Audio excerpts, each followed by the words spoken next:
السلام علیکم ورحمۃ اللہ وبرکاتہ۔ میں ہوں محمد صادق شاہ اور آپ دیکھ رہے ہیں صادق ٹی وی۔ آج حاضر ہیں پھر ایک نئے سبق میں۔ نورانی قاعدہ کے سبق مفردات میں ابھی تک مفردات کا سبق چل رہا ہے، تو اس میں ہم نے کل بات کی تھی کہ کن امور کا خیال رکھا جائے مفردات پڑھانے میں۔ تو جن بھائیوں نے وہ ویڈیو نہیں دیکھی تو 4 نمبر ویڈیو وہ دیکھے، ان میں 7 باتوں کا ذکر کیا گیا ہے کہ ان امور کا خیال رکھنا چاہیے مفردات پڑھانے میں۔ لیکن آج جو ہم پڑھیں گے وہ پڑھیں گے کہ مفردات پڑھانے میں کن ممکنہ غلطیوں سے بچا جائے۔ تو آج کا سبق ہمارا یہ ہوگا، اور یہ تقریباً شامل ہے 15 ایسی چیزوں پر جو مفردات پڑھانے میں ہمیں ان کا خیال رکھنا چاہیے اور ان سے بچنا چاہیے۔ سب سے پہلے یہ ہے کہ دو حرفی حروف کی ادائیگی میں ممکنہ غلطی مد میں کمی یا زیادتی ہوتی ہے۔ جیسے مثال کے طور پر دو حرفی حروف 12 ہے، جس میں جیسے با ہے، تا، تھا، یعنی پڑھنے کے لحاظ سے وہ 2 حرفی بنتے ہیں، لکھنے کے لحاظ سے وہ ایک ہی ہوتا ہے۔ جیسے مثال کے طور پر با، اب یہ با ہے، یہ لکھنے کا ہے اور یہ پڑھنے کی شکل ہے اس کی با، تو اس میں نہ زیادہ مد لمبا کیا جائے، با یہ بھی نہ پڑھا جائے، اور بالکل نہ کم کیا جائے، با یہ بھی نہیں پڑھا جائے، اور اس کو حمزہ بھی نہیں پیدا ہونا چاہیے کہ آخر میں حمزہ پیدا ہو، جیسے با، ان سے بچا جائے۔ دوسری چیز جو ہے جیم، لام، میم، ان میں ممکنہ غلطی اس کے درمیان میں نون کی غننے کی آمیزش ہے کہ جب آپ جیم مثال کے طور پر جب بچے جیم بولتے ہیں تو وہ بولتے ہیں جیم، یعنی درمیان میں نون اور اس کے غننے کی آمیزش لے آتا ہے، یا جو ہے میم، تو اس سے بھی بچا جائے کہ بچہ جب پڑھے جیم، میم، لام کے درمیان میں نون پیدا نہ ہو، جیم، یہ صحیح ہے، تو اس سے بھی بچا جائے۔ تیسری نمبر کی چیز جو ہے دال، ذال، اور اس کے آخر میں جو لام ہے اس میں بعض بچے آواز ہلا لیتے ہیں، دال، ذال، یہ آواز نہیں ہلانا بلکہ لام کو جو ہے اور اس کو جھٹکا بھی نہیں دینا، نہ شد کی جیسا اور نہ آواز ہلانا، آرام سے دال، ذال۔ چوتھی چیز را کو مطلقاً ہم نے پر پڑھنا ہے، یعنی موٹا پڑھنا ہے، را۔ پانچویں چیز شین کی ادائیگی میں آخری نون کی غنہ کی طرح نہ پڑھا جائے، جو آخر میں نون آتا ہے۔ مثال کے طور پر سین اس طرح لکھا جاتا ہے، سین تو پڑھنے میں لکھا جاتا ہے دیکھنے میں، لیکن پڑھنے میں ایسا ہوتا ہے سین، تو اب اس طرح نہیں پڑھا جائے، سین، آخر میں غننے کی آمیزش نہ ہو، نون کی آمیزش نہ ہو، بلکہ سین، شین۔ چھٹی چیز جو ہے صاد اور ضاد کے آخر میں قلقلہ کرانا ہے، صاد، ضاد، اور اس بات کا خیال رکھنا ہے کہ آخر میں واو پیدا نہ ہو۔ جیسے مثال کے طور پر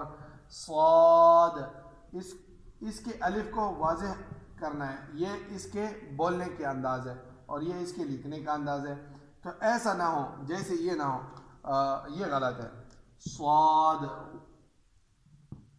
یہ غلط ہے، بچے ایسا نہ پڑھے، واو پیدا نہ ہو، جیسے صاد، ضاد، یہ غلط ہے، منہ بھی گول نہ ہو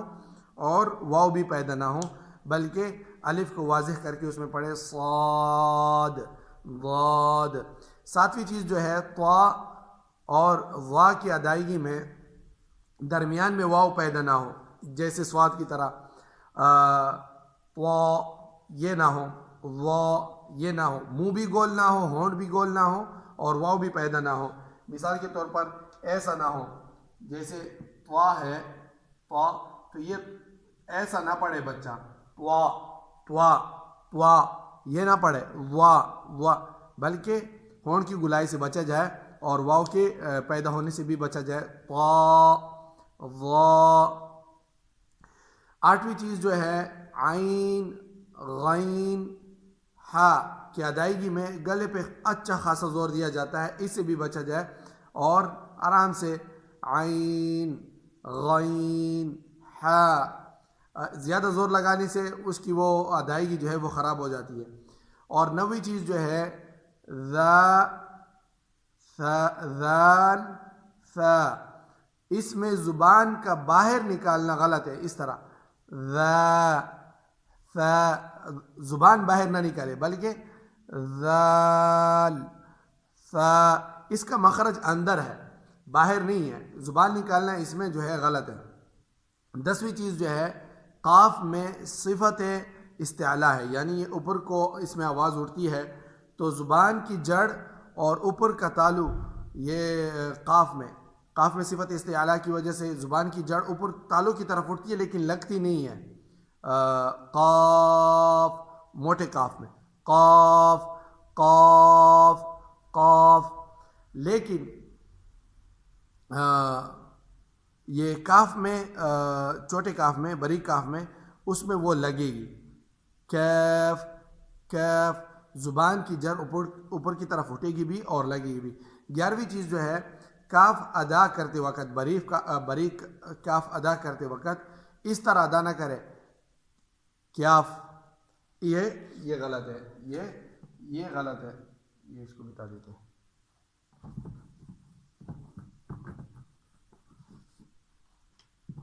یہ بچے سے ادا نہ کرائے اس طرح کیاف، یہ غلط ہے، بلکہ اس میں کاف کے الف کو واضح کر کے اس سے ادا کرائے کیف کیف، درمیان کے الف کو واضح کرے۔ درمیان کا الف کیا ہے؟ کیف۔ 12ویں چیز واو کی ادائیگی میں دو مرتبہ جو ہے ہونٹ گول ہونے چاہیے، واو واو واو، ٹھیک ہے۔ اور 13ویں چیز جو ہے حمزہ کی ادائیگی میں آخر کا ہا بہت ضعیف حروف میں سے ہے، اس پہ زیادہ طور پر نہ جو ہے زیادہ زور دیا جائے، بلکہ عام طور پر یہ جو ہے الف ہی پڑھا جاتا ہے یا قلقلہ کی طرف صورت اختیار کر لیتا ہے، یہ غلط ہے، بلکہ حمزہ حمزہ حمزہ، زیادہ زور بھی نہ دیا جائے، یہ ہلکا سا جو ہے اس میں وہ ضعیف صورت ہے اس میں۔ اچھا 14ویں چیز جو ہے موٹے حروف میں صاد ضاد طا ظا، زبان کی جڑ اور بیچ کا حصہ اوپر کی طرف اٹھے گا، جبکہ قاف خا غین میں صرف زبان کی جڑ اوپر کی طرف اٹھے گی، اس بات کا بھی خیال رکھا جائے۔ اور اچھا جس میں 15ویں چیز جو ہے جس میں سب سے زیادہ احتیاط کیا جائے اور ان میں زیادہ تر غلطی کا امکان ہوتا ہے، وہ حروف کون کون سے ہیں ان کی طرف زیادہ توجہ دینی چاہیے۔ وہ حروف یہ ہے سا، ان میں زیادہ غلطی ہوتی ہے، اس کو سین بھی بول لیتے ہیں، ہا یہ بھی زیادہ تر نہیں پڑھا جاتا، ذال، اور اسی طرح جو ہے صاد ضاد طا ظا اور عین قاف۔ سب سے زیادہ ممکنہ غلطی جو ہوتی ہے وہ ان حروف میں ہوتی ہے، تو ان حروف میں بھی ان کا خیال رکھا جائے۔ یہ کچھ ایسی 15 چیزیں تھیں جس میں زیادہ تر غلطی کا امکان ہوتا ہے اور بچے اس میں زیادہ غلطی کرتے ہیں پڑھنے میں سیکھنے میں، تو ان باتوں کو زیادہ تر دیکھا جائے اور ان کا خیال کیا جائے کہ یہ ان ممکنہ غلطیوں سے بچا جائے۔ امید ہے کہ آج کی ویڈیو آپ کو اچھی لگی ہوگی، اچھی لگی تو اس کو لائک کریں اور صدقہ جاریہ سمجھ کر جو ہے اس کو شیئر کریں۔ جزاکم اللہ خیر۔